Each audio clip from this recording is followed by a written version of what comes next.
तो दोस्तों पहली बार फाइटर जेट खरीद में भारत के पास विन विन सिचुएशन बनी है। यानी कंपटीशन में भाग लिए दोनों फाइटर जेट में से भारत जो भी फाइटर जेट चुनता है इसमें भारत की विजय निश्चित है। देखिए दोस्तों, अभी मैंने 8-10 दिन पहले आपको ये वीडियो बनाकर बताया था जून और जुलाई वाला। जून मंथ में प्राइम मिनिस्टर मोदी जा रहे हैं अमेरिका, जहां पर अमेरिका अपने फाइटर जेट भारत के सामने पुश करने की कोशिश करेगा और कोई बड़ी डील हो जाए इसके लिए प्रयास करेगा।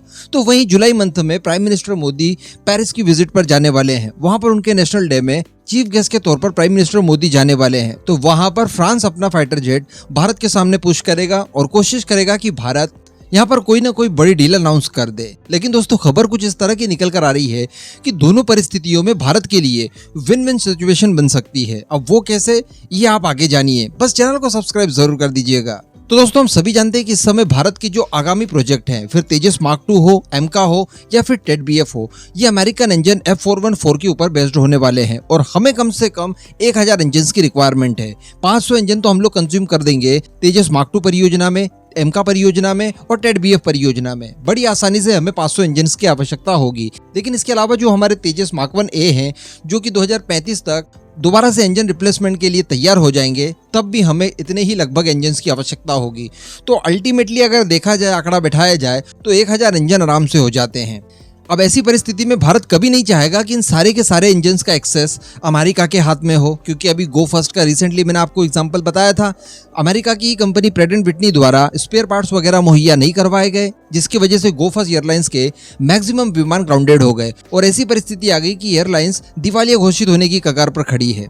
तो इन फ्यूचर अगर भारत अमेरिका के रिलेशनशिप खराब हो जाए तो ये 1000 इंजन से संबंधित कोई भी स्पेयर पार्ट्स, मेंटेनेंस ये नहीं मिल पाएगा। और भारत भी चाहेगा कि चूंकि इतने सारे इंजन की रिक्वायरमेंट हमें है, तो अमेरिका इसकी टेक्नोलॉजी दे और लोकल मैन्युफैक्चरिंग के लिए तैयार हो जाए। जैसा कि Su-30 MKI के मामले में हम लोगों ने देखा, अगर रशिया कोई पार्ट्स नहीं भी बेचता है तो वो हम घर पर तैयार बड़ी आसानी से कर सकते हैं। इतनी कैपेबिलिटी हमारे अंदर आ जाएगी। तो बताया ये जा रहा है कि जून मंथ में जब प्राइम मिनिस्टर मोदी अमेरिका की विजिट पर जाएंगे, इस दौरान अमेरिका चाहेगा कि हमारे F-18 सुपर हॉर्नेट को भारत खरीद ले।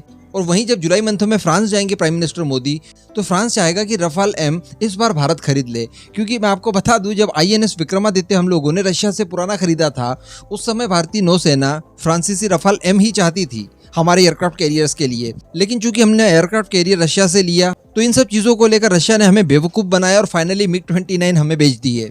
तो तब की कसर अब फ्रांस पूरी करना चाहेगा और फ्रांस चाहेगा कि हर हाल में भारतीय नौसेना रफाल M खरीद ले।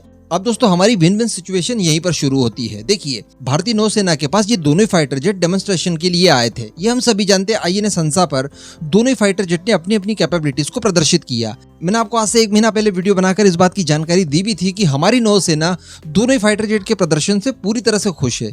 किसी भी तरह की कोई प्रॉब्लम दोनों फाइटर जेट में नहीं है। हमारी सारी रिक्वायरमेंट को फुलफिल दोनों फाइटर जेट करते हैं।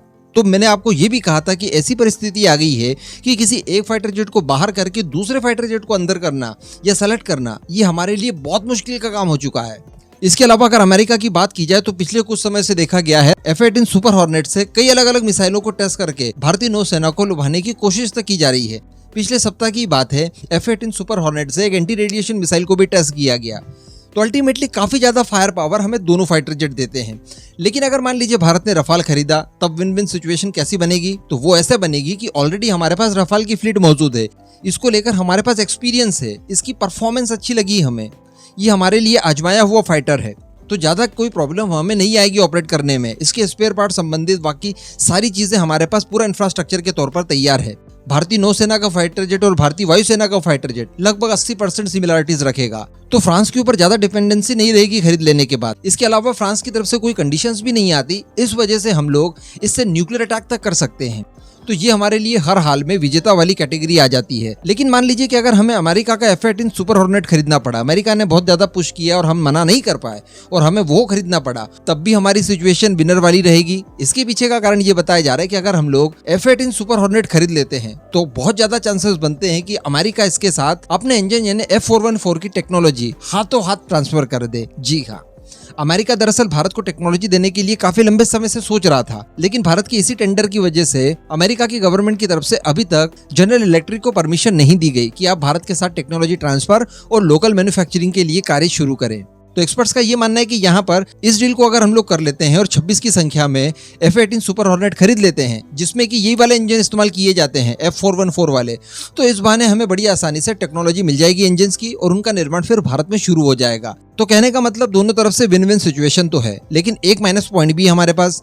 मान लीजिए कि हम लोग अमेरिका का F-18 सुपर हॉर्नेट नहीं खरीदते, तो डेफिनेटली यहाँ पर अमेरिका हमें इंजन की टेक्नोलॉजी और लोकल मैन्युफैक्चरिंग के लिए तकलीफ दे सकता है, जिससे कि हमारी तेजस मार्क 2 परियोजना बुरी तरह से प्रभावित हो सकती है। और इसके बाद एमका और टेड-बीएफ, ये दोनों परियोजनाएं भी बहुत बुरी तरह से प्रभावित होगी और डेफिनेटली तीनों में बहुत ज्यादा डिले हो जाएगा, बहुत ज्यादा। तो अब देखने वाली बात रहेगी कि जब जून मंथ में प्राइम मिनिस्टर मोदी अमेरिका जाते हैं, क्या उस दौरान F-18 सुपर हॉर्नेट हम लोग खरीदते हैं और क्या इसके बिना इंजन की टेक्नोलॉजी और लोकल मैन्युफैक्चरिंग हमें मिल पाती है? इस पूरे मुद्दे पर आप आपका जो भी मानना हो नीचे कमेंट करके जरूर बताइएगा।